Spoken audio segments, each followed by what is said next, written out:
Good morning प्यारे बच्चों, कैसे हैं आप सभी लोग। मैं आपका बायोलॉजी मेंटर डॉक्टर आर के शाक्या। आज आपको इकोलॉजी 12th क्लास की यूनिट है इकोलॉजी।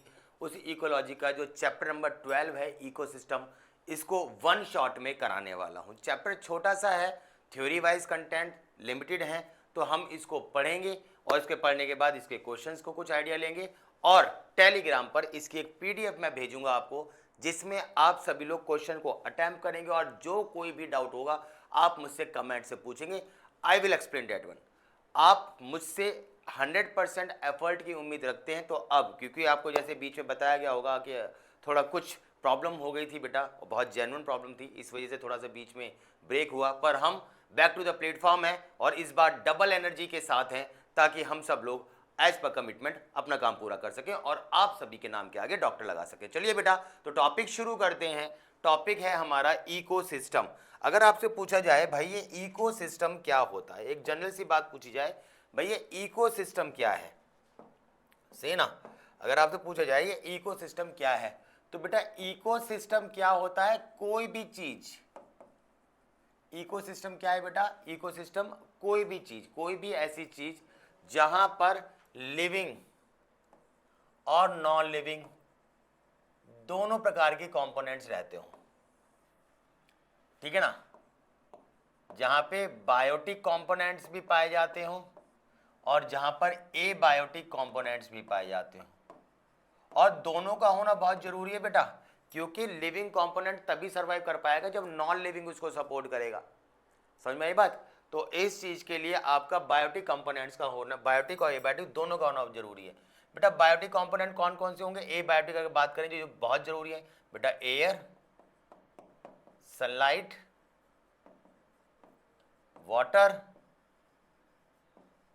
सॉइल, ये सब वो कंपोनेंट है जिसके बगैर एक लिविंग अगर लिविंग रहना चाहता है तो वो सोच भी नहीं सकता। इन कंपोनेंट्स को उन्हें चाहिए ही चाहिए, डायरेक्टली इनडायरेक्टली ये उन्हें चाहिए ही चाहिए। एक चाहिए, दो चाहिए, सब चाहिए, ये एक अलग बात है, पर उसको चाहिए ही होंगे। समझ में आई बेटा। चलिए बायोटिक कंपोनेंट्स की बात करते हैं। बायोटिक मतलब सबको पता है बेटा, लिविंग। ध्यान दीजिएगा बेटा, ऐसे नहीं काम चलेगा। लिविंग कंपोनेंट क्या क्या हो सकते हैं बेटा, लिविंग कंपोनेंट में सबसे पहले क्या पाए जाएंगे बेटा, इसके अंदर प्रोड्यूसर्स। प्रोड्यूसर्स जानते हैं बेटा क्या होते हैं, जो अपना खाना खुद बनाते हैं, आमतौर पर जैसे हम समझते हैं बेटा प्लांट्स। दूसरा बेटा इसमें क्या पाए जाएंगे, दूसरे इसमें पाए जाएंगे आपके कंज्यूमर्स। कंज्यूमर्स क्या होते हैं बेटा, जो डिपेंड करते हैं ऑन अदर्स, जो दूसरों के ऊपर डिपेंड करते हैं, जो दूसरों को कंज्यूम करते हैं फिर खुद को सरवाइव करते हैं, ऐसे को हम क्या कहते हैं बेटा, ये कहलाते हैं आपके कंज्यूमर्स। और जो तीसरे होते हैं बेटा वो होते हैं आपके डीकम्पोजर्स। डीकम्पोजर्स क्या होते हैं बेटा, जो चीज़ों को डिकम्पोज करते हैं, सड़ाते गलाते हैं। अच्छा, अब कंज्यूमर क्या केवल कंज्यूमर में ही रह जाएगा क्या, इसकी फर्दर और कोई डिवीजन नहीं है, तो बेटा ध्यान रखिए इसकी फिर से डिवीजन है। एक को बोलते हैं हम प्राइमरी कंज्यूमर, एक को बोलते हैं हम सेकेंडरी कंज्यूमर, और एक को हम बोलते हैं टर्शरी कंज्यूमर। मेरी बात समझ में आ रही है, प्राइमरी, सेकेंडरी और टर्शरी कंज्यूमर, यहां तक कोई कंफ्यूजन वाली बात। अब तुम कहोगे यार ये क्या है, तो आप ऐसे समझो, एक चेन को समझते हैं। एक चेन ये थी बेटा, एक घास थी, उस घास को बकरी ने खाया, बकरी को भाई साहब एक लोमड़ी ने खाया, और लोमड़ी को शेर ने खाया। तो ग्रास क्या है, ग्रास है बेटा प्रोड्यूसर, क्योंकि इसने अपना खाना खुद बनाया। अब इस पर ये डिपेंड करा, ये इस पर डिपेंड करा, ये इस पर डिपेंड करा, they all depends on other, इसलिए ये क्या कहलाएंगे, ये कहलाएंगे कंज्यूमर्स। ये तीनों क्या है बेटा, आपके कंज्यूमर्स। पर ये वो कंज्यूमर है जिसको हम प्राइमरी कंज्यूमर कहेंगे, और प्राइमरी कंज्यूमर हमेशा और हमेशा हर्बीवोरस होता है, ध्यान रखिएगा ऑलवेज। ये जो आपका कहलाएगा ये कहलाएगा सेकेंडरी कंज्यूमर, और जो सेकेंडरी कंज्यूमर्स होते हैं ये होते हैं बेटा आपके कार्निवोरस, और ये कहलाएगा आपका टर्शरी कंज्यूमर्स, और जो टर्शरी कंज्यूमर होते हैं इनको हम बोलते हैं टॉप कार्निवोरस। समझ में आई बात। तो ये आपके टॉप कार्निवोरस, क्यों? क्योंकि बेटा ये इन सेकेंडरी वाले कार्निवोरस को भी खा जाते हैं। तो मेरे हिसाब से ये जो कंपोनेंट्स हैं, ये बात समझ में आ गई बेटा कि इसमें कौन सी चीज़ें कहाँ पर क्या पाई जाती हैं। मेरे हिसाब से चीज़ें क्लियर है बेटा कि बायोटिक क्या है आपके और एबायोटिक क्या है। बहुत बढ़िया। चलिए बेटा, अब मैं अगर आगे बात करूं यार कि ये जो हमारा इकोसिस्टम है,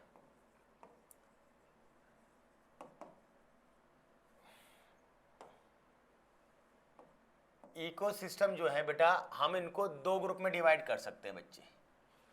इकोसिस्टम को दो ग्रुप में डिवाइड कर सकते हैं। एक इकोसिस्टम वो हो गया जिसको हम बोलेंगे नेचुरल इकोसिस्टम, जिसको नेचर ने बनाया, जिसको नेचर बना रहा है। मेरी बात समझो ना, हम कुछ नहीं कर रहे, नेचर ने बनाया है उसको, ठीक है ना। और एक कहलाता है आपका आर्टिफिशियल। आर्टिफिशियल वो हो जाता है बेटा जिसमें ह्यूमंस जो हैं वो आपस में एंटर कर जाते हैं, यानी जिसमें ह्यूमंस कहीं ना कहीं इन्वॉल्व हो जाते हैं, इनको हम बोलते हैं आर्टिफिशियल। कोई प्रॉब्लम वाली बात? क्लियर है? कोई कंफ्यूजन तो नहीं है ना? बहुत बढ़िया। चलिए बेटा, अब नेचुरल को हम फिर से दो ग्रुप में डिवाइड कर सकते हैं। एक नेचुरल वो है बेटा जो पानी में है, एक्वेटिक। एक वो है आपका जो आपके जमीन पर है नेचुरल, हमने नहीं करा कुछ भी। जमीन पर जैसे रेगिस्तान है बेटा, जमीन पर क्या है आपके जंगल है, हमने थोड़ी ना बनाए, नेचर ने बनाए हैं सब जमीन के।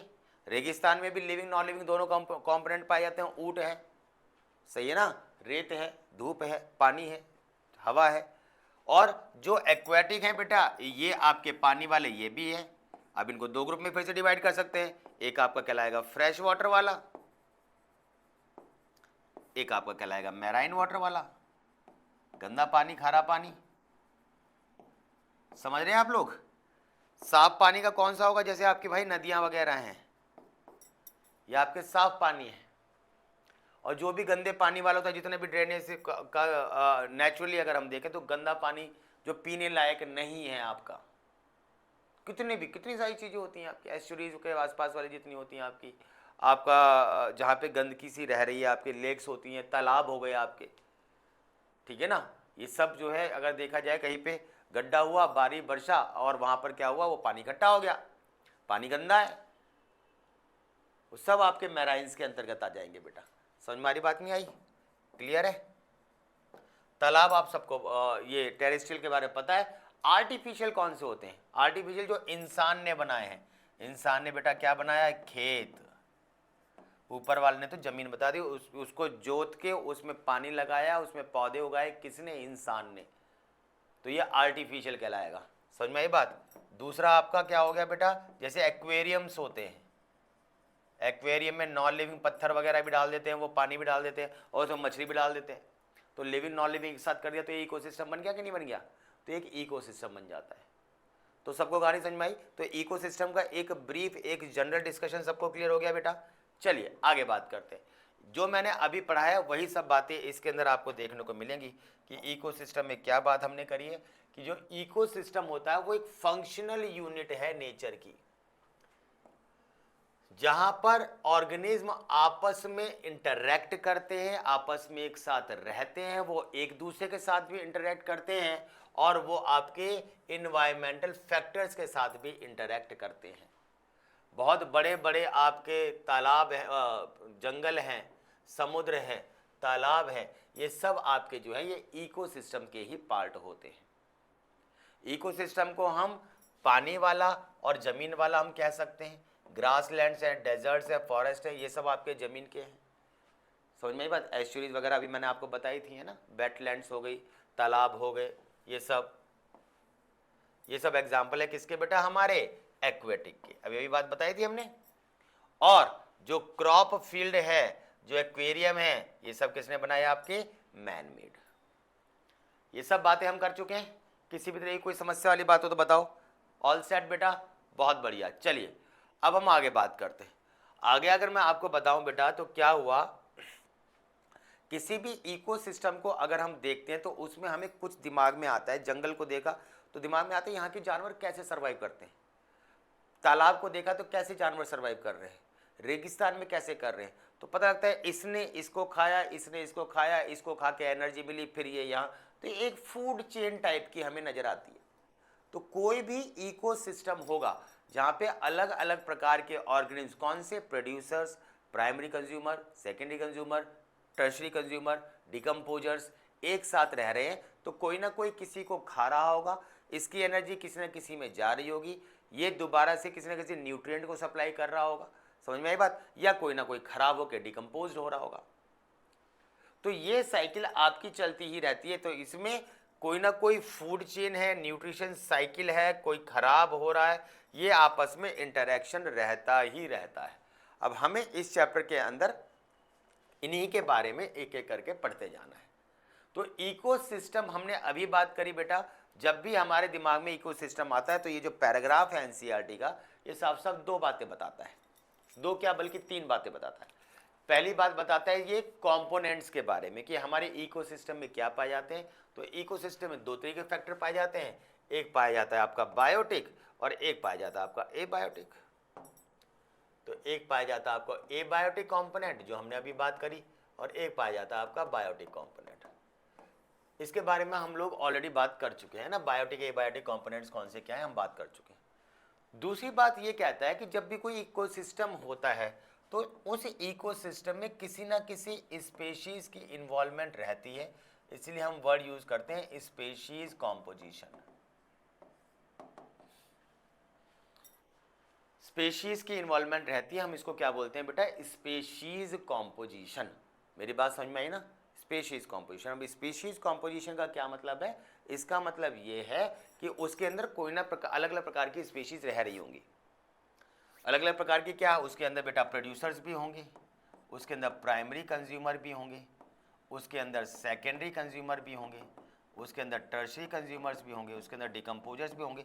भाई ये सब उसके अंदर पाए जा रहे हैं ना, इन सब का होना अलग अलग चीजों का, इसको हम क्या कहते हैं बेटा, स्पेशीज कॉम्पोजिशन। चीजें क्लियर है। नेक्स्ट अगर हम बात करते हैं तो इसने बोला कि ये जो आपके जितना भी आपने कॉम्पोजिशन देखा, इन सब को अगर हम देखें स्ट्रैटिफिकेशन, स्ट्रैटिफिकेशन का आम भाषा में सिंपल मतलब क्या होता है बेटा, लेवल वाइज अरेंजमेंट। भाई हम सबको पता है, अगर आपको याद आ रहा हो तो हम सबको पता है, छोटी क्लास में हमने पढ़ा था, इस चैप्टर में हम पढ़ेंगे कि सबसे नीचे प्रोड्यूसर्स आता है, फिर प्रोड्यूसर्स के ऊपर प्राइमरी कंज्यूमर, फिर सेकेंडरी कंज्यूमर, फिर टर्शरी कंज्यूमर। ये sub level wise level arrangement है ना। ये जो level wise level 10th class में पढ़ा होगा आपने, इस तरीके से पिरामिड्स पढ़े होंगे कुछ। ये जो लेवल वाइज लेवल अरेंजमेंट होते हैं, इसी को ही क्या कहते हैं बेटा हम, स्ट्रैटिफिकेशन। तो मेरे हिसाब से ये सब बात समझ में आ गई आपको। ये स्पेशीज कॉम्पोजिशन क्या है आपका, ये वर्टिकल डिस्ट्रीब्यूशन, ये स्ट्रैटिफिकेशन क्या है आपका, ये बात सबको समझ में आ गई। तो एक बात इसने बात करी है कंपोनेंट्स पर ओवरऑल, एक बात करिए उसके स्पेशीज कॉम्पोजिशन पर और अरेंजमेंट पर, और जो तीसरी बात करिए वो बात करिए उसने उसके फंक्शन पर कि भाई हमारा जो इकोसिस्टम है, इस इकोसिस्टम का काम क्या है। ये जो इकोसिस्टम है, इस इकोसिस्टम का काम क्या है, मेरी बात समझ में आ रही है ना, कि इकोसिस्टम में होता क्या है एक्चुअली, जंगल में हो क्या रहा है। तो जंगल में या किसी समुद्र में, किसी रेगिस्तान में, किसी न किसी भी इकोसिस्टम में चार चीज हो रही हैं। पहला प्रोडक्टिविटी, यानी कि कुछ ना कुछ वहां पैदा हो रहा है। दूसरा डिकम्पोजिशन, कुछ ना कुछ वहां खराब हो रहा है। तीसरी चीज एनर्जी फ्लो, कोई ना कोई किसी को खा रहा है तो इसकी एनर्जी उसमें जा रही है, उसकी एनर्जी उसमें जा रही है, उसकी एनर्जी उसमें जा रही है, ठीक है बेटा। और न्यूट्रिएंट साइकिल मतलब एक तरीके से रीसाइक्लिंग, जो पैदा हुआ है वो मरेगा। यार मिट्टी से पैदा हुए हैं, मिट्टी में ही मिल जाओगे ना, मिट्टी से पैदा हुए मिट्टी में मिल जाओगे। मानते हो इस बात को, नहीं मानते हो? तुम कोई वो तो हो नहीं कि हाँ भाई दिव्य आत्मा, तुम तो कभी मरोगे नहीं, अमर तो हो नहीं, तुम मरोगे ही मरोगे। जब यहाँ से पैदा हुआ है तो इसी पंचभूतों से बना है ये शरीर, पंचभूतों में ही मिल जाएगा, मानते हो ना। तो इसका दोबारा से उसी चीज में मिल जाना, उसको बोलते हैं न्यूट्रिएंट साइकिल, उसको रिसाइकलिंग होना एक तरीके से, है ना। ये चार चीजें होती थी। अब अपने लोगों में क्या है बेटा, हमें एक एक करके इन सभी टॉपिक के बारे में डिस्कशन करते चले जाना है। उससे पहले जो पैराग्राफ में, फंक्शन से पहले जो पैराग्राफ दे रखा है आपके एनसीईआरटी में, ये एक्वेटिक जो आपका इकोसिस्टम है उनके बारे में बताया। भाई उन्होंने बताया जमीन पे तो समझ में आता है हमें कि पौधा था, पौधे को बकरी ने खाया, बकरी को लोमड़ी ने खाया, लोमड़ी को शेर ने खाया, शेर को किसी और शेर ने खाया, ये हमें समझ में आता है। पानी में कैसे कौन से प्रोड्यूसर्स होते हैं, कौन से प्राइमरी कंज्यूमर, कौन से सेकेंडरी कंज्यूमर, ये कैसे पता लगेगा? तो इसके लिए ये पैराग्राफ इन्होंने बताया हुआ है। इस पैराग्राफ में साफ साफ इन्होंने एक बात बताई है। ये किसको लेके है बेटा? ये लेके है एक्वाटिक इकोसिस्टम को लेके। तो इन्होंने एक तालाब का एग्जाम्पल देते हुए चीज़ों को समझाने की कोशिश करी, कौन सी चीज़ कहाँ पर कैसे कैसे क्या है। तो इन्होंने साफ साफ बताया बेटा, जो छोटे छोटे पौधे होते हैं, छोटे छोटे माइक्रो ऑर्गेनिज्म होते हैं जो पानी की सरफेस पर रहते हैं, फाइटोप्लैंक्टॉन्स, ये क्या होते हैं? ऑटोट्रॉफिक। और ये क्या कहलाएंगे बेटा? प्रोड्यूसर्स। इनको खाने वाले होते हैं जू प्लैंक्टॉन, जो क्या कहलाएंगे बेटा? कंज्यूमर्स। समझ में आई बात? इन छोटे छोटे जानवरों को फिर छोटी छोटी मछलियां खाएंगी, वो सेकेंडरी कंज्यूमर। उनको बड़ी मछलियां खाएंगी, वो टर्शियरी कंज्यूमर्स। फिर चीज़ें खराब भी होंगी भाई, इसके अंदर माइक्रो ऑर्गेनिज्म पाए जाएंगे, इसके अंदर फंगस पाए जाएंगे, बैक्टीरिया पाए जाएंगे, फ्लैजिलेट्स पाए जाएंगे, वो सब क्या होंगे? आपके डिकम्पोजर्स। तो जो चीज़ मर गई है, जो चीज़ खराब हो गई है, उसको दोबारा से उन्हीं कंपोनेंट्स में कन्वर्ट करना, ये किसका काम होता है? आपका ये काम होता है डिकम्पोजर्स का। तो एक तरीके से वो न्यूट्रिएंट साइकिल को कहीं ना कहीं डायरेक्टली इनडायरेक्टली मेंटेन करके रखते हैं। समझ में आई बात? तो ये बात समझ में आई आपको कि ऑटोट्रॉफ बनाएंगे एनर्जी, उसको कंज्यूम करेंगे। कौन बेटा? आपके हेट्रोट्रॉफ्स यानी कि कंज्यूमर्स। और फिर जब वो सड़ जाएंगे, सड़ने के बाद डिकम्पोज हो जाएंगे, तो जो डेड मैटर्स हैं वो रिलीज बैक और आपके ऑटोट्रॉफ यूज कर लेंगे। एक तरीके से वही साइकिल चल रही है। नहीं समझ में आई बात? समझ लो फिर से। हमने पौधा खाया या किसी बकरी ने खाया, बकरी को लोमड़ी ने खाया, लोमड़ी को शेर ने खाया। अब शेर जब खाएगा तो उसके बाद अपने फीसिस भी रिमूव करेगा। वो जो फीसिस का रिमूवल होगा, वो रिमूवल से मिट्टी के अंदर फीसिस मिल जाएंगे और उसी मिट्टी के अंदर वो उसके सारा न्यूट्रिशन पहुंचेगा और उसी मिट्टी से जब पौधा उगेगा तो वही न्यूट्रिएंट दोबारा से आ जाएंगे पौधे में। तो पौधे से चालू हुआ, पौधे में आ गया घूम फिर के।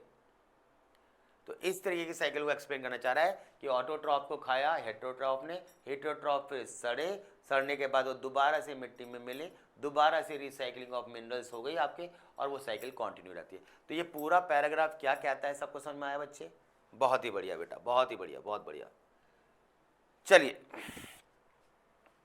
आगे बात करते हैं। अब वर्ड आता है हमारा प्रोडक्टिविटी। बात आती है यार, ये प्रोडक्टिविटी का मतलब क्या होता है? प्रोडक्टिविटी का मतलब है बेटा प्रोड्यूसर से संबंधित मोटी मोटी बात है।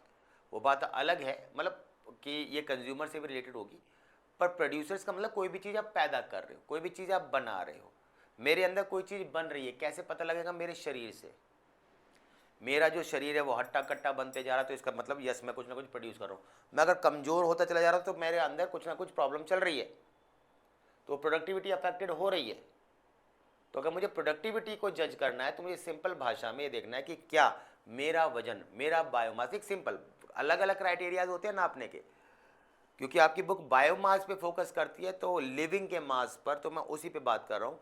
अगर इन शॉर्ट कोई पौधा बढ़ता चला जा रहा है तो यस उसके अंदर कुछ प्रोड्यूस हो रहा है, प्रोडक्टिविटी हो रही है। हमारी हाइट बढ़ती जा रही है, हमारा वेट बढ़ रहा है और हम अपनी फिजिक को मेंटेन कर रहे हैं, बढ़िया से बढ़ा रहे हैं, तो यस हम बिल्कुल ठीक है। क्या कहना चाह रहा हूँ, समझ में आ रही है बात? कोई दिक्कत वाली बात तो नहीं ना बेटा? सही है ना? तो ये आपकी प्रोडक्टिविटी। तो प्रोडक्टिविटी क्या होती है बेटा? प्रोडक्टिविटी होती है आपकी अमाउंट ऑफ बायोमास। ठीक है ना? किसी एक यूनिट एरिया में एक पर्टिकुलर समय में किसी के द्वारा बनाया गया, मैं यहाँ रह रहा हूँ, अपने घर में रह रहा हूँ, कोई एक पौधा है, एक खेत में लगा हुआ है, कुछ फसल खेत में लगी हुई है, वो एक साल में एक पर्टिकुलर खेत में लगी हुई कोई फसल है, वो एक साल के अंदर, एक महीने के अंदर कितनी मात्रा में बायोमास बना रही है। गेहूं कितने बना रही है, फल है तो फल कितने बना रही है, इस चीज को हम क्या कहेंगे बेटा? प्रोडक्टिविटी। तो अमाउंट ऑफ बायोमास जो बनता है उसको हम क्या कहते हैं बेटा? प्रोडक्टिविटी। तो ये rate of biomass production is called as productivity. Productivity की यूनिट बेटा दो होती हैं, एक होती है आपकी पर ग्राम पर ईयर और एक होती है kilo calorie per metre square per year. एक यूनिट एरिया में यानी मीटर स्क्वायर, एक लिमिटेड समय में यानी कि आपका एक साल, में प्रोड्यूस करी गई एनर्जी, यही तो लिखा हमने, एक यूनिट एरिया में एक समय में प्रोड्यूस करी हुई एनर्जी, एनर्जी मतलब बायोमास, उसको हम क्या कहते हैं, प्रोडक्टिविटी। चीज़ें क्लियर है बेटा। अब ये जो प्रोडक्टिविटी होती है बेटा, इस प्रोडक्टिविटी को अगर हम देखें तो प्रोडक्टिविटी दो प्रकार की होती है। एक प्रोडक्टिविटी जो होती है वो कहलाती है आपकी प्राइमरी प्रोडक्टिविटी, या ऐसे मान लो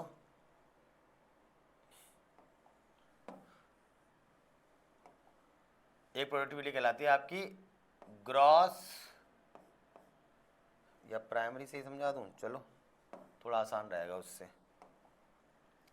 एक प्रोडक्टिविटी होती है आपकी प्राइमरी प्रोडक्टिविटी और एक प्रोडक्टिविटी होती है आपकी सेकेंडरी प्रोडक्टिविटी। प्राइमरी प्रोडक्टिविटी जो होती है वो होती है प्रोड्यूसर्स के द्वारा, यानी प्लांट्स ने कितने आपके बायोमास बनाया, वो हो गया प्राइमरी प्रोडक्टिविटी, और कंज्यूमर्स ने कितना बनाया वो कहलाएगी secondary productivity. Primary productivity, secondary productivity समझ में आया, प्रोड्यूसर्स ने कितना बनाया और आपका कंज्यूमर्स ने कितना बनाया। अब ये जो प्रोड्यूसर्स ने बनाया, इस प्राइमरी प्रोडक्टिविटी को हम फिर से प्राइमरी प्रोडक्टिविटी को ऐसे लिखाते हैं, प्राइमरी प्रोडक्टिविटी को फिर से दो ग्रुप में डिवाइड करते हैं, ग्रॉस प्राइमरी प्रोडक्टिविटी और दूसरा नेट प्राइमरी प्रोडक्टिविटी। तो ग्रॉस प्राइमरी प्रोडक्टिविटी और नेट प्राइमरी प्रोडक्टिविटी। अब बात आती है ग्रॉस प्राइमरी प्रोडक्टिविटी क्या होता है। तो ये जो ग्रॉस प्राइमरी प्रोडक्टिविटी है, इसका क्या मतलब होता है, ग्रॉस प्राइमरी प्रोडक्टिविटी का मतलब होता है कि टोटल तुमने कितना बनाया, तुम टोटल एक महीने में कितना कमाते हो, वो टोटल क्या हो गया, ग्रॉस प्राइमरी प्रोडक्टिविटी। अब उस एक महीने में कमाने के लिए आप खर्चा भी तो करते होंगे। अगर आप जॉब करते हैं, 2 लाख आपकी सैलरी है, 3 लाख आपकी सैलरी है, तो उसके लिए आप बाइक पे पेट्रोल डलवाते होंगे, आप कार में पेट्रोल डलवाते होंगे, आप ड्रेस पहनते होंगे, बेल्ट जो है आप ड्रेसअप होके जाते होंगे, कपड़े खरीदने पड़े होंगे आपको, उस तरीके से आपको अपना ऑरा, अपना स्टेटस मेंटेन करना होगा, गाड़ी खरीदनी पड़ती है, बस से जा रहे हो, मेट्रो से जा रहे हो तो उसके टिकट का खर्चा होता है। तो ये जो टोटल खर्चा था, उसके खर्चे के बाद जो आपने टोटल कमाया और जो आपके पास टोटल खर्चा है, उसको अगर आप माइनस कर देते हो तो जो बचता है वो कहलाता है नेट प्राइमरी प्रोडक्टिविटी। तो नेट प्राइमरी प्रोडक्टिविटी क्या होती है आपकी, ये आपकी टोटल में से खर्चा घटा दो। पौधे के केस में खर्चा होता है रेस्पिरेशन का। रेस्पिरेशन क्या होता है, एनर्जी बनानी है, एनर्जी बनाने के लिए एनर्जी खर्च करनी पड़ती है ना, पैसा कमाने के लिए पैसा खर्च करना पड़ेगा तभी तो पैसे मिलेंगे। तो रेस्पिरेशन क्या होता है, ऑक्सीडेशन ऑफ फूड, उसके बाद एनर्जी बनाना, पर बनाने के लिए, पौधे को एनर्जी बनाने के लिए एनर्जी खर्च भी तो करनी पड़ेगी, वो इन द फॉर्म ऑफ रेस्पिरेशन करता है बेटा। तो ये कहलाता है आपका ये। तो कहानी समझ में आई आपको, दो प्रकार की हो गई आपकी, ये ग्रॉस प्राइमरी प्रोडक्टिविटी आपकी और net primary productivity. Net primary productivity क्या होती है आपकी, टोटल में से लॉस को घटा दो। और सेकेंडरी प्रोडक्टिविटी क्या होती है आपकी, सेकेंडरी वो होती है जो आपके कंज्यूमर्स के द्वारा होती है।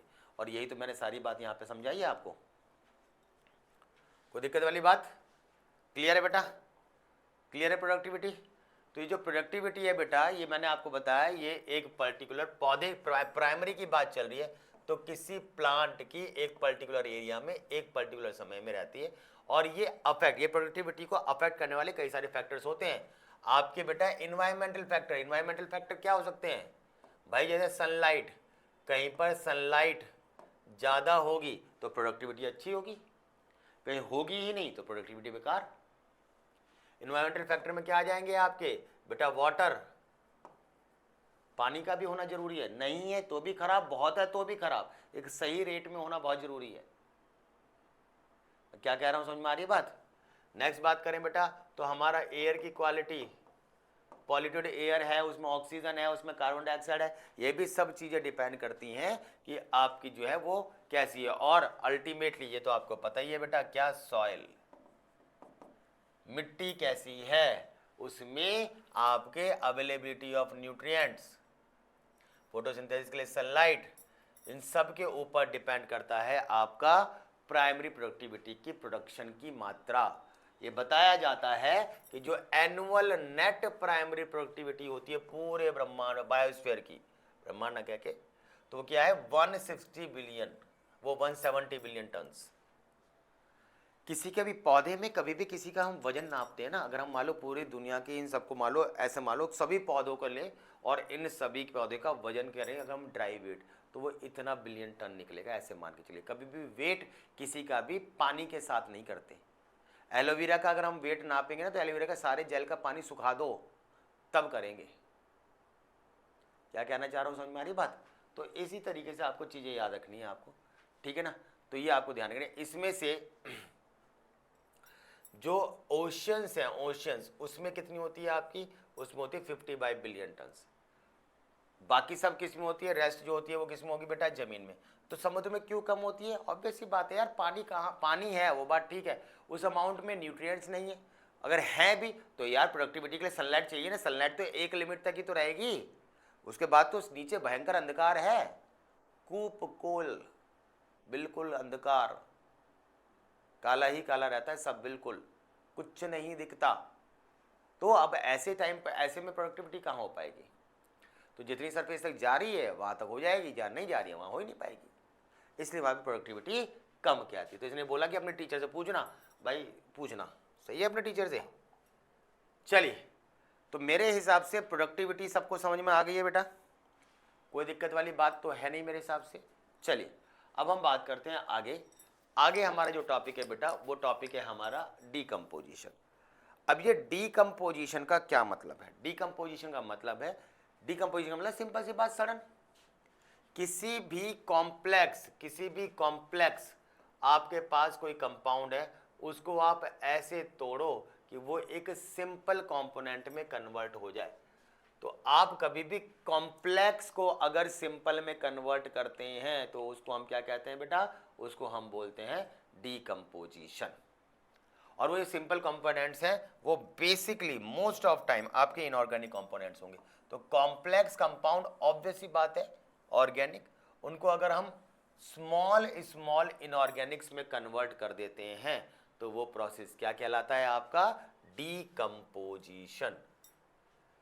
पौधे के पार्ट जो डेड हो जाते हैं, पत्तियां खराब हो गई हैं, छाल खराब हो गए, फूल खराब हो गए, फल खराब हो गए, इन सब को फीकल मैटर है एनिमल्स के, डेड बॉडीज हैं, ठीक है ना, ये सब मिला के क्या बन जाते हैं, डेट्रिटस, जो वेस्ट हैं। और इन सभी का क्या होता है बेटा, डीकम्पोजिशन।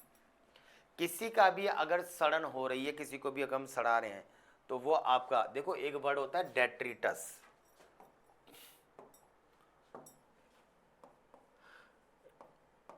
देखो वैसे तो सब अलग है और ये एग्जैक्ट हम बोले तो अलग अलग, गूगल पे गूगल करोगे ना, गूगल बाबा की हेल्प लोगे तो वो भी अलग अलग व्यूज बताएगा। पर मैं इन दोनों में एक नॉर्मल एक कंपैरिजन बताने की कोशिश कर रहा हूँ ताकि एक मोटा मोटा डिफरेंस हो जाए। एग्जैक्ट तो नहीं है, एग्जैक्ट तो उसके लिए तो बहुत सारी चीज़ें पता होनी चाहिए, पर मोटा मोटा डिफरेंस बताऊँ तो एक वर्ड है बेटा डेट्रिटस और एक वर्ड होता है बेटा लिटर। डेट्रिटस में हम प्लांट और एनिमल लगभग सभी के वेस्ट को इंक्लूड कर देते हैं, जबकि हम लिटर के अंदर ज़्यादातर प्लांट्स के वेस्ट को लिखते हैं। ऐसा नहीं है केवल प्लांट की होंगे, ये फिर से बता दूं कि एग्जैक्ट डिफरेंस नहीं है, पर ये मोटा मोटा एक रफ डिफरेंस बताया। सड़े हुए पत्तों को हम डेट्रिटस भी कह सकते हैं, पर अच्छा है कि हम उसको लिटर कह दें। फीकल मैटर्स सिर्फ डेट्रिटस में आएगी, ठीक है बेटा, समझ में आई बात। अब कोई भी चीज़ अगर सड़ रही है तो बेटा वो अपने आप डायरेक्टली नहीं सड़ जाती है, उसको सड़ने के लिए कुछ स्टेप्स को फॉलो करना होता है। जैसे पहला होता है फ्रेगमेंटेशन, दूसरा लीचिंग, तीसरा कैटाबॉलिज्म, चौथा humification and the last one is mineralization. Ultimately decomposition क्यों कर रहे हो, ताकि आप सबसे छोटे छोटे इनऑर्गेनिक कंपोनेंट्स में उसे कन्वर्ट कर दो जो आयनिक फॉर्म में मिनरल्स बन जाए और उन मिनरल्स को दोबारा से यूज करके एक नई साइकिल का रिपीटेशन स्टार्ट कर दें, जिसको हमने न्यूट्रिएंट साइकिल वर्ड यूज किया था। कहानी समझ में है ना। अल्टीमेटली चीज़ों का सड़ाना के पीछे यही रीज़न है कि जहाँ पे वस्तु पड़ी हुई सड़ जाएगी तो एक तो उसकी सफाई हो जाएगी, वो धीरे धीरे वहाँ से गायब हो जाएगी, और दूसरी बात वो सब कंपोनेंट जिससे वो बनी थी उसी में वो कन्वर्ट होकर मिल जाएगी और मिलने के बाद अपना वो काम करेगी, यानी कि उसको कोई और एब्जॉर्ब करके और अपना काम करेंगे। समझ में आई बात। तो जो डेट्रीवोरस ऑर्गेनिज्म होते हैं, जैसे मैंने अभी आपको बताया था कि जैसे आपका कोई भी फीकल मेथड को ख़राब कर रहा है, गोबर वगैरह उसको करने वाले अर्थवॉर्म है, वो क्या करते हैं, वो इसको स्मॉल पार्टिकल्स में कन्वर्ट कर देंगे। इस स्मॉल पार्टिकल्स में कन्वर्ट करने को हम क्या कहते हैं बेटा, फ्रेगमेंटेशन। कहानी समझ में आई? ये छोटे छोटे टुकड़ों में कन्वर्ट कर देंगे, इसका नाम क्या हो जाएगा बेटा, फ्रेगमेंटेशन। तो फ्रेगमेंटेशन का मतलब क्या हो गया, जितने भी डेट्रीवोरस ऑर्गेनिज्म है वो इसको छोटे छोटे टुकड़ों में कन्वर्ट करेंगे, कोई दिक्कत?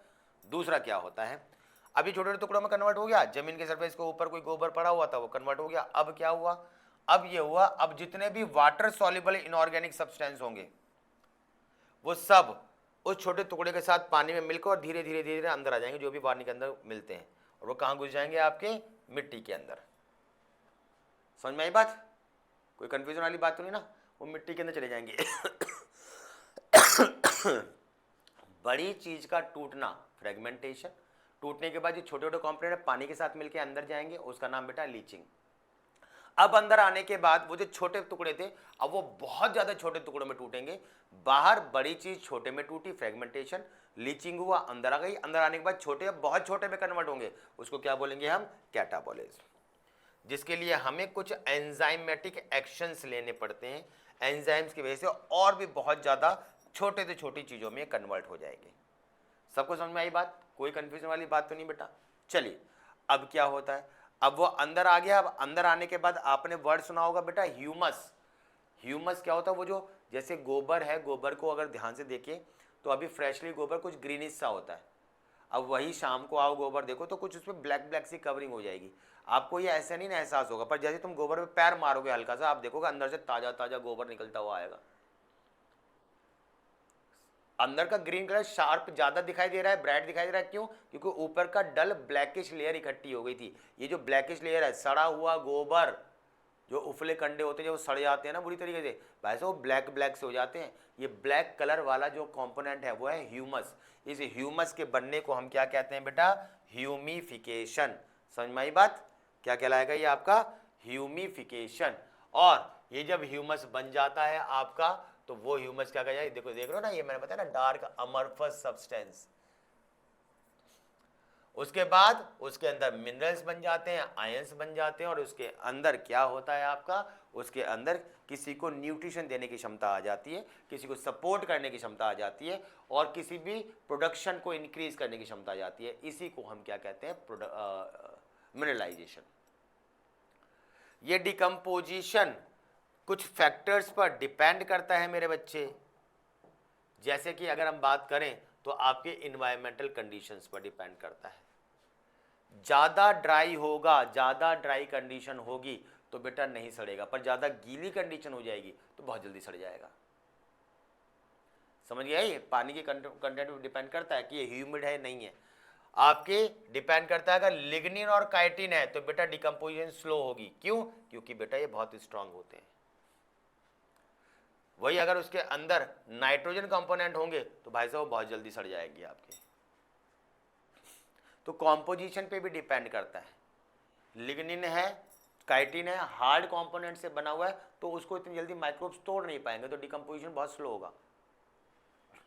और यही अगर वैसा होगा तो ये भाई साहब डिकम्पोजिशन बहुत ही ज़्यादा फास्ट होगा। तो ये नमी वाली चीज़ें हो गई आपकी, पानी से लेना देना हो गया, ह्यूमिडिटी से लेना देना हो गया, सनलाइट की वजह से हो गया। सनलाइट अगर है तो अच्छे से रहेगा, वो नहीं है या कम है तो बेटा वो बहुत जल्दी सड़ेगा। उसके सेल वॉल का कंपोनेंट हो गया कि वो काइटिन से बना है, लिग्निन से बना है, या नाइट्रोजन कंपाउंड से बना है, उसके अकॉर्डिंग डिकम्पोजिशन स्लो या फास्ट होती है। चीज़ें क्लियर है बेटा?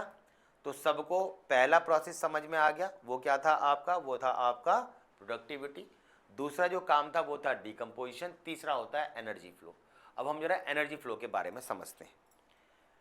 एनर्जी फ्लो के बारे में अगर मैं बताऊं आपको, तो एनर्जी फ्लो का मतलब क्या है? एनर्जी फ्लो का मतलब है किसने किसको खाया, ये हमें बताना है ना। भाई ए को बी ने खाया, बी को सी ने खाया, तो ये एक तरीके से क्या बनती चली जा रही है आपकी, ये बनती चली जा रही है आपकी एक तरीके से फूड चेन। ये क्या बन गई आपकी, ये बन गई आपकी फूड चेन। समझ गए?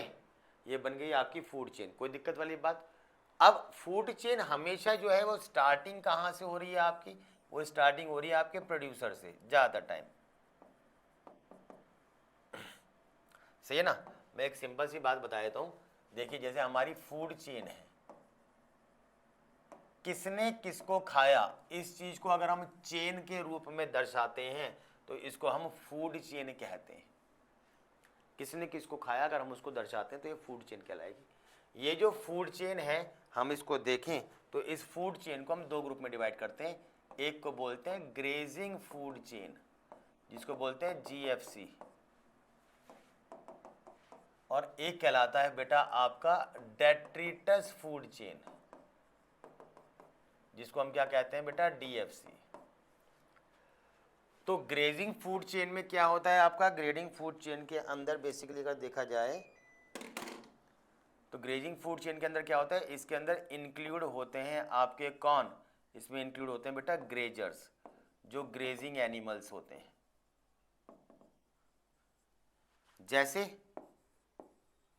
घास या पौधा, पौधे को बकरी ने खाया, बकरी को लोमड़ी ने खाया, और लोमड़ी को शेर खा गया, कोई खा गया, टाइगर लॉयन है ना।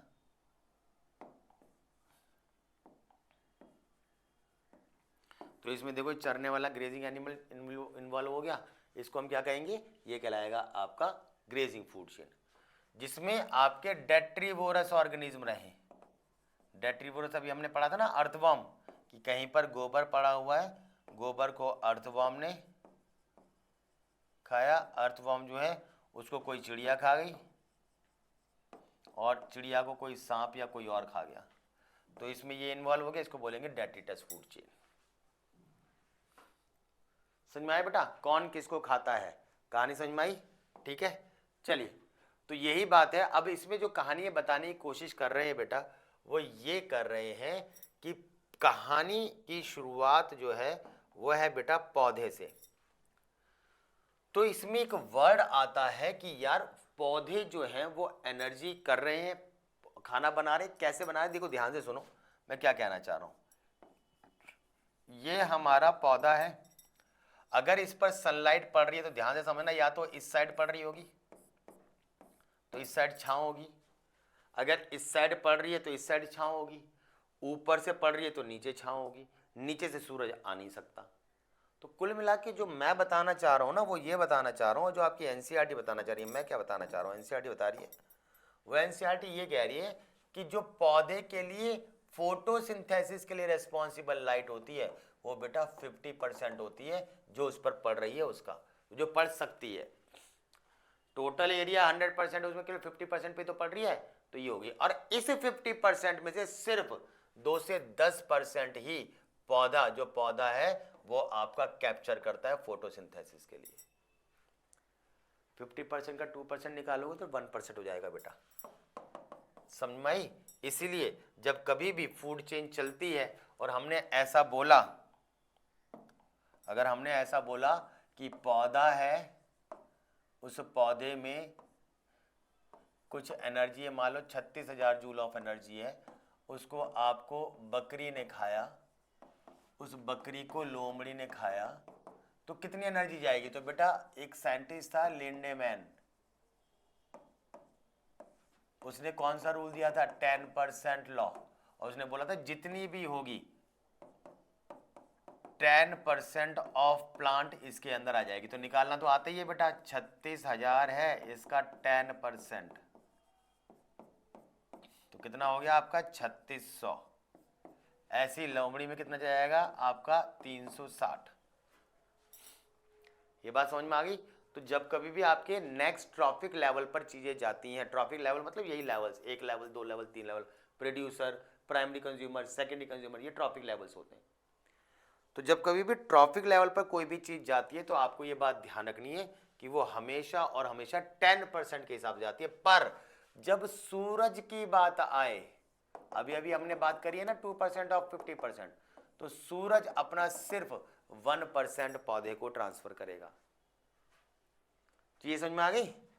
तो ये जो स्टेटमेंट कहती है, इस स्टेटमेंट का मतलब समझ में आ गया, 2% ऑफ PAR मतलब कि 1%।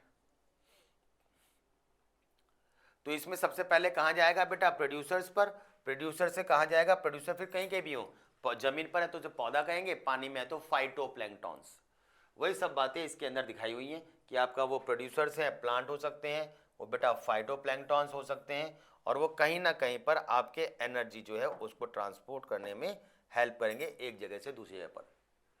कहानी सबको समझ में आ गई बेटा? कोई दिक्कत वाली बात तो नहीं है? बहुत बढ़िया।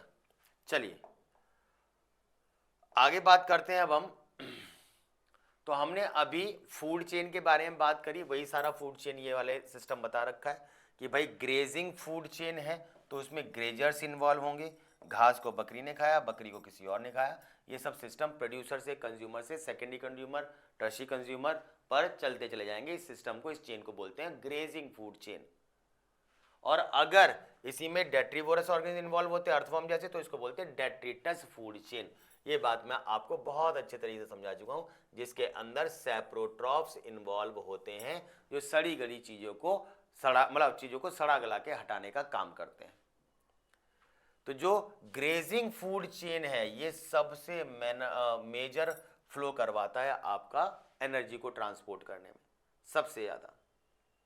और जहां पर भी चीजें मरने वरने वाली बात होती है बेटा, वहां पर आपका डेट्रिटस फूड चेन होता है, ताकि वो चीजों को, सड़े गली चीजों को वहां पर रखता है और वहां से हटा देता है। समझ में आई बात? जब कई सारी फूड चेन आपस में कनेक्ट हो जाती हैं तो इसको क्या कहते हैं बेटा? हम फूड वेब। क्या कहते हैं बेटा? Food web. कहानी समझ में आई आपको? कोई कंफ्यूजन वाली बात तो नहीं ना? ठीक है ना? जैसे जैसे मान के चलिए घास थी, घास को बकरी ने खाया, बकरी को लोमड़ी ने खाया, लोमड़ी को शेर ने खाया। घास को खरगोश खा गया, खरगोश को डायरेक्ट शेर खा गया। घास को आपका जो है वो चूहे ने खा, घास, चूहा खाता है घास को? पता नहीं यार, सही है ना? जो घास है उस घास को मान के चलिए किसने खाया भाई? वही किसी यार गाय भैंस ने खाया, उसको शेर ने खाया, ये शेर को भाई कोई लॉयन खा गया। तो आप देखो इसमें कई सारी फूड चेन है, इन सबको मिला के हम क्या कहेंगे? मल्टीपल फूड चेन नहीं कहेंगे, हम इसको बोलेंगे फूड वेब। समझे? इसको फूड वेब बोला जाएगा, सही ना? तो ये इसके ट्रॉफिक लेवल्स होते हैं, मैंने आपको पहले बताया था। सबसे पहले प्रोड्यूसर्स आएंगे, फिर प्राइमरी कंज्यूमर्स आएंगे, फिर सेकेंडरी कंज्यूमर आएंगे, फिर टर्शी कंज्यूमर आएंगे। लेवल वाइज ये पहला लेवल है, ये दूसरा लेवल है, तीसरा लेवल है, चौथा लेवल है। पहले वाले में प्राइमरी कंज्यूमर हमेशा शाकाहारी होते हैं, हर्बीवोरस मैंने बताया था आपको, फिर ये कार्निवोरस होंगे और ये टॉप कार्निवोरस। ये सब बातें मैं ऑलरेडी समझा चुका हूँ, यही आपकी बुक के अंदर एक्सप्लेन किया हुआ है। इंसान टॉप कार्निवोरस में आता है, ध्यान रखना, क्योंकि वो सबको खा लेता है। सही है? वो आपके मछली वगैरह भी खा सकता है, वो आपके बकरी वगैरह भी खा सकता है। इसके अनुसार वो देखो किस किस में आ रहे हैं। तो ये जो एग्जाम्पल है ये थोड़ा इंपॉर्टेंट है कि वर्ड्स किस में आते हैं, बर्ड्स, मछलियाँ किस में आती हैं, ठीक है ना? ग्रास हॉपर, गाय, ये तो खैर है ही। ठीक है बेटा? कोई कंफ्यूजन बेटा? चीज़ें क्लियर है आपको? कोई कंफ्यूजन तो नहीं है ना? अब जब हम खाते हैं किसी चीज़ को, हमने किसी चीज़ को खाया तो उसके अंदर पोषक तत्वों के अनुसार हमारे शरीर की विकास एवं वृद्धि होगी। मानते हो नहीं मानते हो? हमारे शरीर की होगी। तो बेटा दो वर्ड होता है, एक वर्ड होता है स्टैंडिंग स्टेट, एक वर्ड होता है स्टैंडिंग स्टेट। स्टैंडिंग स्टेट क्या होता है? स्टैंडिंग स्टेट होता है आपका अमाउंट ऑफ न्यूट्रिएंट्स, उसके अंदर कितनी मात्रा में पोषक तत्व है उसको बोलते हैं स्टैंडिंग स्टेट। अब उस पोषक तत्व की वजह से उसकी जो शरीर है उसकी वृद्धि होगी बेटा, और उसको हम क्या कहते हैं बेटा? उसको हम बोलते हैं स्टैंडिंग क्रॉप। तो स्टैंडिंग क्रॉप क्या होता है? स्टैंडिंग क्रॉप होता है अमाउंट ऑफ बायोमास, जो किस पे डिपेंड करेगा बेटा? जो डिपेंड करेगा उसके स्टैंडिंग स्टेट पर, यानी उसकी अवस्था पर। तो दोनों वर्ड समझ में आ गई? अब इसको हम खाएंगे, हम इसको जितना भी पोषक तत्व हम खाएंगे उसके अनुसार हमारे शरीर में ग्रोथ एंड डेवलपमेंट होगी। तो स्टैंडिंग स्टेट के अनुसार स्टैंडिंग क्रॉप डिसाइड होती है। खेत में कितनी स्टैंडिंग स्टेट है, कितनी पोषक तत्व की मात्रा, उसके अनुसार उस फसल की पैदावार डिसाइड होगी, जिसको हम स्टैंडिंग क्रॉप कहेंगे। तो ये वर्ड क्लियर हो गया बेटा सबको। 10% लॉ हम लोग सब समझ चुके हैं कि जब भी नेक्स्ट लेवल से हायर लेवल पे चीजें जाएंगी तो हमेशा 10% के हिसाब से जाएंगी। 10% कब नहीं जाएंगी, 1% कब जाएंगी, जब सूरज से जाएंगी आपके किस पर, पौधे पर, क्योंकि सूरज की रोशनी कितनी पड़ेगी 50%, उसका भी 2% 1%, तो हमारा 1% लॉ डिसाइड हो जाता है। कोई कंफ्यूजन बेटा, क्लियर है बेटा, बहुत ही बढ़िया बहुत ही बढ़िया, ठीक है। तो यही सब बातें बता रखी है आपके फूड चेन के थ्रू बता रखी है कि सनलाइट ने अपना 1% दिया, पौधे में पहुंच गया और हर नेक्स्ट ट्रॉफिक लेवल पर 10% जाएगा, सही ना। ये इधर गया, ये इधर गया, ये इधर गया, मल्टीपल चेन डिसाइड हो जा रही है, तो ये फूड वेब हो जाएगा। सीधी सीधी एक के बारे में बात करेंगे तो ये फूड चेन हो जाएगी। और 10% ट्रांसफर होती है, बाकी कहां चली जाती है, ये बाकी आपके in the form of heat waste हो जाती है। 100% नहीं जाती है भैया, आप शरीर में जाओगे, यूज होगा, एनर्जी होगी, प्रोड्यूस हीट एनर्जी के फॉर्म में, वो बॉडी से लॉस हो जाती है। समझ में आई बात, कोई दिक्कत वाली बात तो नहीं ना, ठीक है ना। फिर आते हैं बेटा इकोलॉजिकल पिरामिड्स। पिरामिड्स क्या थे आप लोगों को पता है बेटा, पिरामिड्स क्या होते हैं।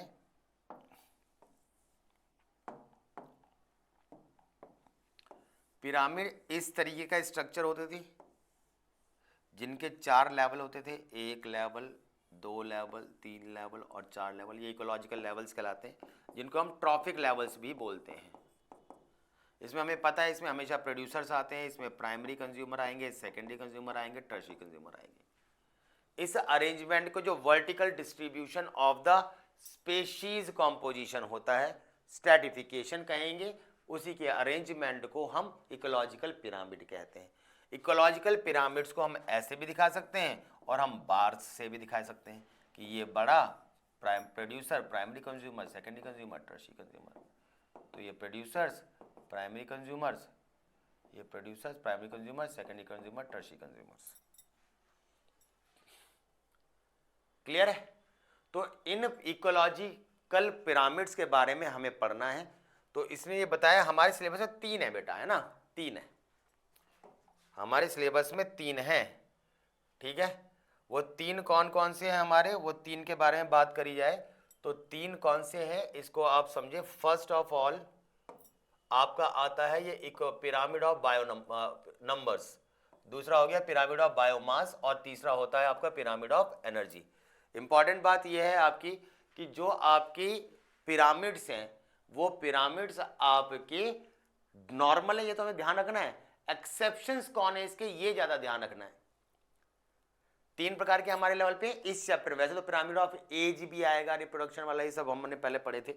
फिलहाल इस चैप्टर के हिसाब से हम बात करें, इकोलॉजिकल पिरामिड्स की बात चल रही है ना, इकोसिस्टम के, तो उसमें आप ध्यान रखें बेटा ये है pyramid of number. Pyramid of number अगर हम देखें तो इस दुनिया में पौधे बहुत ज्यादा हैं संख्या के हिसाब से देखें, उससे कम बकरियां हैं, उससे कम बकरियां हैं, उससे कम लोमड़ी है, उससे कम लोमड़ी है, और शेर तो बहुत ही कम रह गए। तो ये नंबर्स आपके धीरे धीरे धीरे पहले बढ़े, फिर कम कम कम कम कम होते चले गए, ये कहलाता है पिरामिड ऑफ नंबर। जो नॉर्मली इस तरीके का जो होता है इसको बोलते हैं हम इरेक्ट। इस तरीके का जो होता है बेटा इसको हम क्या कहते हैं, ये कहलाता है आपका इरेक्ट, और चोंच होती है ऊपर की तरफ, इसलिए हम बोलते हैं अपराइट। तो ये इरेक्ट और अपराइट कहलाता है। अब हमें क्या ध्यान रखना है बेटा, हमें ध्यान रखना है इसका एक्सेप्शन। हमें क्या ध्यान रखना है इसका एक्सेप्शन, और इसका एक्सेप्शन क्या है बेटा, इसका एक्सेप्शन है पिरामिड ऑफ ट्री। कैसे भाई, पेड़ तो एक छोटा सा ही होगा, उस पेड़ के ऊपर उस पेड़ को खाने वाले जो कीड़े होंगे वो एक से ज्यादा होंगे, और उस कीड़े को खाने वाले जो चिड़िया आएंगी वो उससे भी ज्यादा आएंगी। तो इस तरीके से देखो, चोंच नीचे को हो गई, उल्टा हो गया, इसको बोलते हैं बेटा इनवर्टेड। चोंच क्योंकि नीचे है इसलिए हम इसको क्या बोलेंगे, इसको बोलेंगे डाउन राइट।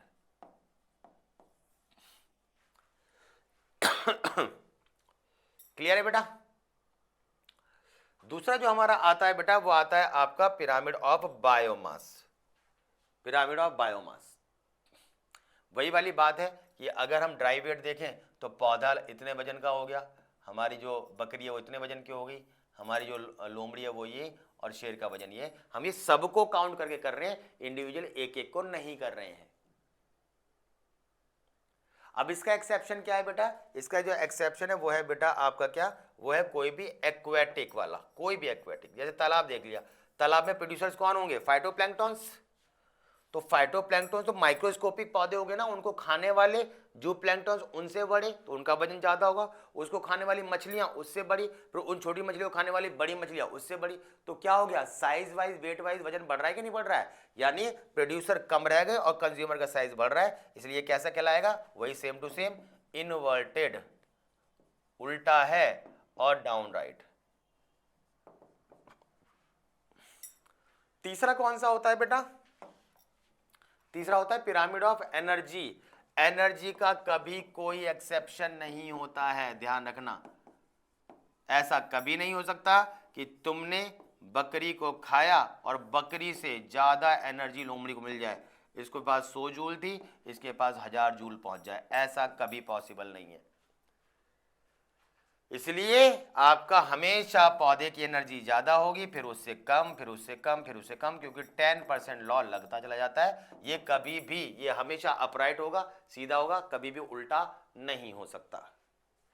क्लियर है बेटा? सबको क्लियर?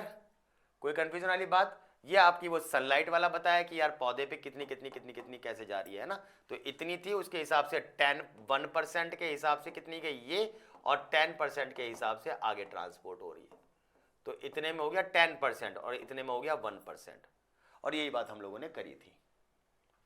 चीजें क्लियर है बेटा? याद है कहानी समझ में आई?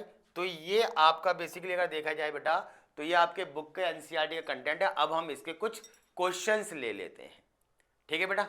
तो अब हम कुछ क्वेश्चन ले लेते हैं, हम इन क्वेश्चनों को अब सॉल्व करते हैं, ठीक है बच्चे? चलिए बेटा क्वेश्चन तैयार करते हैं, स्टार्ट करते हैं इस चैप्टर की, ठीक है ना? थोड़ा ठंड लग रही है, थोड़ा सा ये स्वेटर पहन लूँ, क्योंकि एसी चलाना पड़ता है। एसी नहीं चलाओगे तो फॉग जम जाती है अंदर कैमरे में, और एसी चलाओ तो बेटा हम जम जाते हैं। चलिए स्वेटर पहन लिया, चालू करते हैं हम, ठीक है बेटा? चलो बेटा देखो, ठंड लग रही है। चलो बेटा कोई बात नहीं, थोड़ा सा देखा है, थोड़ी देर का है, फटाफट टॉपिक निपटाते हैं। तो ऐसा है बच्चे, क्वेश्चन पे बात करते हैं। क्वेश्चन ये कहता है कि एक ए को अगर हम ग्रॉस प्राइमरी प्रोडक्टिविटी माने, यानी जीपीपी, ठीक है बेटा, ये आपका जीपीपी है, और बी जो है वो आपका है एनपीपी, यानी कि नेट प्राइमरी प्रोडक्टिविटी, और सी क्या है हमारा? रेस्पिरेशन। तो इसने बोला है कि कौन सा रिलेशन ठीक है। अब हमें क्या पता है? हमें ये पता है कि एनपीपी इक्वल्स टू टोटल यानी ग्रॉस माइनस रेस्पिरेशन होता है। अब ये कौन कौन सा है वो देख लो। ये हो गया B is equals to A minus C, तो B equals to A minus C कौन सा हो गया बेटा? साफ साफ दिख रहा है, ये रहा। प्लस होता नहीं, प्लस होता नहीं, और बी माइनस सी नहीं होता है बेटा, क्योंकि नेट इक्वल्स टू टोटल में से रेस्पिरेशन घटा दो। क्या होता है जी? एनपीपी। एनपीपी होता है आपका नेट प्राइमरी प्रोडक्टिविटी, पौधों के द्वारा प्रोड्यूस करी गई आपकी वो प्रोडक्टिविटी जो लॉस के बाद बची, जो सेविंग बची, सैलरी में से खर्चे घटा दो, जो सेविंग बची वो होती है एनपीपी, और जो टोटल सैलरी होती है वो तो ये आर हो गया, रेस्पिरेशन यानी खर्चा। तो टोटल में से खर्चा घटा तो जो बच गया वो आपका नेट। क्लियर है बच्चे? बहुत बढ़िया। अगले क्वेश्चन पे बात करते हैं। सेकेंडरी प्रोडक्टिविटी क्या होती है बेटा? प्राइमरी प्रोडक्टिविटी क्या होती थी आपकी? जो प्रोड्यूसर्स के द्वारा करी जा रही थी, जो दो प्रकार की थी, एक टोटल और जिसको हम जीपीपी कह रहे थे, और एक टोटल में से माइनस कर दो जिसको हम एनपीपी कह रहे थे। क्या माइनस कर दो आप? खर्चा। तो सेकेंडरी किसके द्वारा होती है बेटा? सेकेंडरी होती है कंज्यूमर्स के द्वारा। प्राइमरी वाली तो आपके प्रोड्यूसर हो गई, सेकेंडरी वाली कंज्यूमर्स। कोई कंफ्यूजन बेटा? क्लियर है? बहुत बढ़िया। आपको पीडीएफ अपलोड कर दी जाएगी बेटा, उसमें से आप क्वेश्चंस को ट्राई करें, ठीक है बेटा? चलिए आगे बात करते हैं, इसी के ऊपर क्वेश्चन है, इनकरेक्ट स्टेटमेंट बतानी है। Primary production is defined as the amount of biomass produced by plants. भाई ये तो बिल्कुल ठीक है, ये तो ठीक है भाई। प्रोडक्टिविटी की यूनिट बिल्कुल सही है बेटा, per gram year per year. Kilo calorie per metre square per year, बिल्कुल सही बात है। नेट जो होती है माइनस रेस्पिरेशन इज ग्रॉस, बेटा ये उल्टा लिखा है, इसने बोला है नेट में से माइनस कर दो तो ग्रॉस आ जाएगी, जबकि होता क्या है ग्रॉस में से माइनस कर दो तो नेट आ जाएगी। तो बेटा ये है आपका आंसर, है ना, इसका ये आंसर है, यानी ये गलत है, बाकी तो सब सही है। क्लियर है बेटा, कोई कंफ्यूजन? बहुत सही, चलिए आगे पे बात करते हैं अब हम। इसने बोला है कि biomass available for the consumption of heterotroph, heterotroph के लिए कोई मास अवेलेबल है and the rate of formation of new organic matter by consumer are defined as, ये क्या होगा? ग्रॉस में क्या होता है बेटा, प्राइमरी है, तो ये हेट्रोट्रॉफ के बारे में तो होगा नहीं भाई, प्राइमरी इसने बोला ना हेट्रोट्रॉफ, हेट्रोट्रॉफ तो कंज्यूमर हो गए, तो ये तो प्राइमरी आ रहा है, तो ये तो प्लांट वाला होता है, ये तो होगा नहीं, टोटल वाला है ना। And the rate of respiration for the new organic consumers, consumers के बारे में बात करें, ठीक है बेटा। चलो, तो ये टोटल तो हो नहीं सकता, ये बात हम सबको पता है बेटा, है ना। तो अब ये क्या होगा, एक तो नेट हो जाएगा, नेट हमने निकाल लिया, ये देखो नेट किस में आ रहा है, एक तो आ रहा है ये इसमें और इसमें, यानी हमारा आंसर या तो ये हो सकता है या तो ये हो सकता है। फिर उसने बोला ग्रॉस प्राइमरी, अब देखो इसमें फिर से ग्रॉस प्राइमरी आ गया, और टोटल वाला प्राइमरी तो हो ही नहीं सकता ना, यानी ये आंसर नहीं होगा, आपका आंसर ये हो जाएगा। क्लियर है ना, क्रॉस चेक कर लेते हैं। कंज्यूमर द्वारा कर रहे हैं तो सेकेंडरी प्रोडक्टिविटी हो गया, नेट यूज हो गया आपका नेट प्राइमरी प्रोडक्टिविटी, बिल्कुल सही बात है, यही है क्वेश्चन बेटा, ठीक है ना। थ्योरी में यही समझाया था, याद आ रहा हो अगर आपको तो। क्लियर है बेटा, चलिए अगला question, which of the following relation is correct regarding ये, तो सेम ही क्वेश्चन बार बार रिपीट हो रहा है बेटा, बार बार, कि एनपीपी क्या होता है आपका, जीपीपी माइनस आपका रेस्पिरेशन, जीपीपी माइनस रेस्पिरेशन, ये नहीं रेस्पिरेशन, ठीक है बेटा। तो इसी के ऊपर क्वेश्चन की वैरायटी है, क्योंकि इस पे क्वेश्चन कई सारे आए हुए हैं बेटा। नेक्स्ट क्वेश्चन आते हैं बेटा, ये हमारा डिकम्पोजिशन का टाइप था बेटा, डिकम्पोजिशन हमने पढ़ा था, उसमें 5 स्टेप पढ़े थे, fragmentation, leaching, catabolism, humification, mineralization. उसके ऊपर क्वेश्चन है कि अगर डेट्रिटस, ठीक है ना, डेट्रिटस और लीटर में डिफरेंस बताया था, याद आ रहा है, उसको अगर हम तोड़ रहे हैं, छोटे में कन्वर्ट कर रहे हैं अर्थवर्म डेट्रीवोरस ऑर्गेनिज्म के द्वारा, तो उसको क्या कहेंगे बेटा, इसके हिसाब से तो फ्रेगमेंटेशन ही कहेंगे। ह्यूमस बनता नहीं, मिनरल्स बनेगा नहीं, और अर्थवर्म के द्वारा तोड़ रहे हैं हम, तो वो आपका कैटाबॉलिज्म होगा नहीं, फ्रेगमेंटेशन होगा। ये तो कैटाबॉलिज्म तो अंदर जाने के बाद टूटता है, याद आ रहा है, ऊपर टूटेगा फ्रेगमेंटेशन, फिर वो वाटर सॉल्युबल अंदर जाएगा, अंदर जाने के बाद फिर टूटेगा वो कैटाबॉलिज्म। तो ये दोनों हो नहीं सकते, टूटने वाले ये दोनों थे, पर ये जमीन के अंदर टूट रहा था, ये जमीन के ऊपर, तो ये आंसर हो जाएगा आपका। क्लियर है। फिर what is the correct regarding sequence of steps in the process of decomposition, ठीक है ना।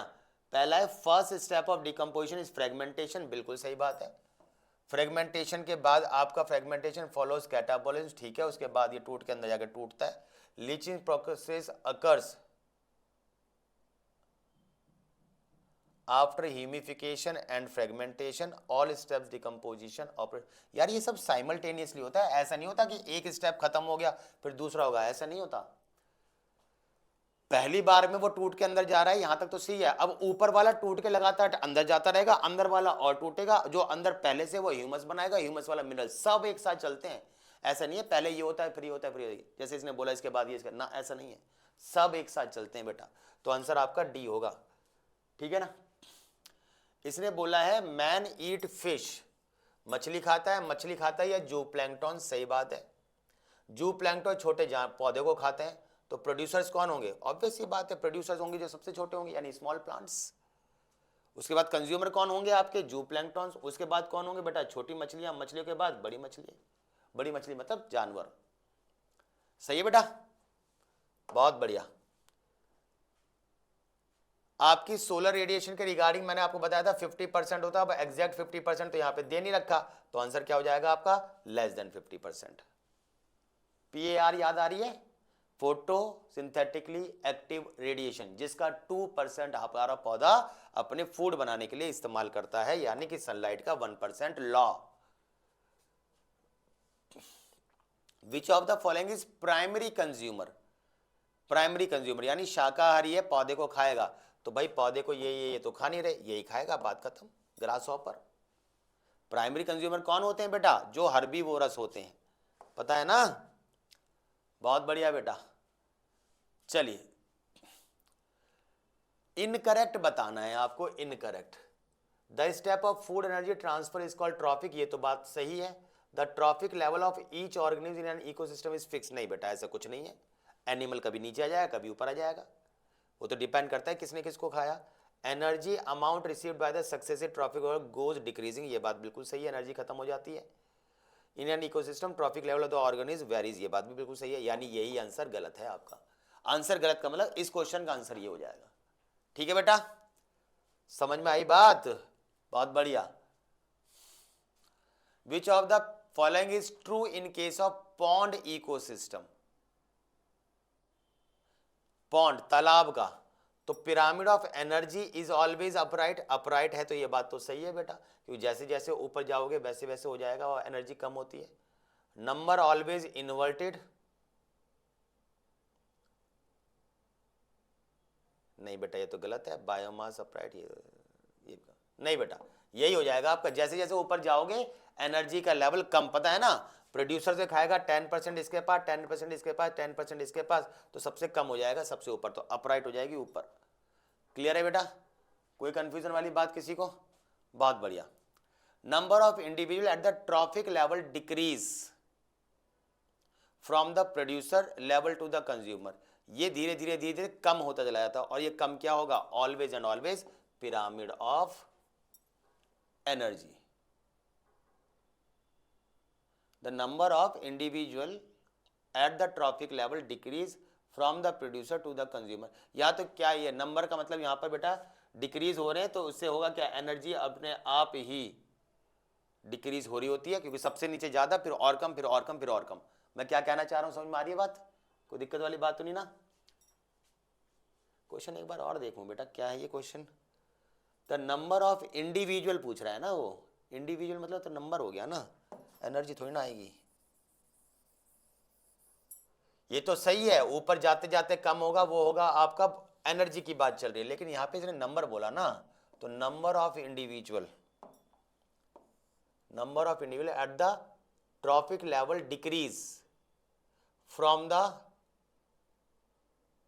Producer level to the consumer, तो पिरामिड ऑफ नंबर। अच्छा, पिरामिड की डेफिनेशन पूछ रहा है ये, पिरामिड ऑफ नंबर किसे कहते हैं? तो पिरामिड ऑफ नंबर जिसमें नंबर्स के अकॉर्डिंग प्राइमरी ज्यादा, प्रोड्यूसर ज्यादा, उससे कम, उससे कम, उससे कम। ये हो गया, एनर्जी वाली बात नहीं है। मैं थोड़ा कंफ्यूज ये हो रहा था कि वो शेप क्या पूछ रहा है, किसमें कम हो रहा है, तो नहीं वो नहीं है बेटा, है ना पिरामिड ऑफ नंबर। क्लियर? इसलिए कहते हैं बेटा ध्यान से एक बार क्वेश्चन पढ़ना चाहिए। मैं थोड़ा जल्दबाजी में क्वेश्चन का सेंस नहीं पढ़ा ढंग से, तो ऐसे कंफ्यूजन हो जाती है, तो थोड़ा सा ध्यान से सीधे, है ना? ठीक है बेटा, चलिए। In a food web each successive trophic level has, देखो टोटल एनर्जी हमेशा फूड वेब में और फूड चेन में धीरे धीरे कम ही होती चली जाती है। क्यों? क्योंकि भाई शुरुआत में थी वो सारी वेस्ट भी तो होती है रेस्पिरेशन के थ्रू, तो ये आपका क्या हो जाएगा? टोटल एनर्जी हमेशा लेस होगी, ये बात आपको ध्यान रखनी है। और हमारा आखिरी क्वेश्चन, इसके अलावा और भी क्वेश्चन मैं आपको पीडीएफ अपलोड करूंगा हमारे टेलीग्राम चैनल पर। उस टेलीग्राम चैनल पर आपको पूरी पीडीएफ मिलेगी, आप उसको सॉल्व करें, कोई भी डाउट हो आप मेरे से क्वेश्चन पूछें, मैं डेफिनेटली आपके क्वेश्चन का रिप्लाई करूंगा, डेफिनेटली। ठीक है बेटा, चलिए। What is the significance of the shape of pyramid? Shape ऐसी होती है ना जो ये बताता है कि प्रोड्यूसर ज्यादा, प्राइमरी कंज्यूमर कम, सेकेंडरी कम और टर्शियरी कंज्यूमर सबसे कम। अब इसने क्या बोला? It shows number of the decomposers, it shows interconnection between two food chain, it allows comparison among different population of the same ecosystem. बिल्कुल सही बात है बेटा, ये है आपका। ऑल ऑफ दिस तो हम नहीं कर सकते क्योंकि इसमें डिकम्पोजर्स इन्वॉल्व नहीं होते, इंटरकनेक्शन ऑफ फूड चेन नहीं होती है, इसमें एक ही फूड चेन के बारे में होता है। तो जब यही नहीं है तो ऑल ऑफ दिस तो होगा ही नहीं, तो एलिमिनेशन मेथड से हमारा सी आंसर होगा। तो बेटा आपको कहानी समझ में आई? ये हमारी वीडियो है चैप्टर नंबर 2 इकोसिस्टम की। अब हम चैप्टर नंबर 3 इकोलॉजी का बायोडायवर्सिटी एंड इट्स कंजर्वेशन की हम वीडियो अपलोड करेंगे बेटा। उसको देखें, इसको देखें, इससे पहले को देखें, फिर तीनों इकोसिस्टम इकोलॉजी की जिस भी क्वेश्चन में कोई भी वीडियो में दिक्कत हो आप मेरे से क्वेश्चन पूछो, मैं आपके क्वेश्चन को क्लैरिफाई करूंगा। ठीक है बेटा, तो ख्याल रखिएगा अपना। अब ठंड में बेटा रजाई में घुस जाओ हम भी, क्योंकि हम तो दिक्कत हो रही है, ठंड लग रही है। चलिए बेटा, ख्याल रखिएगा अपना। चलिए, ख्याल रखिए बेटा, सायोनारा।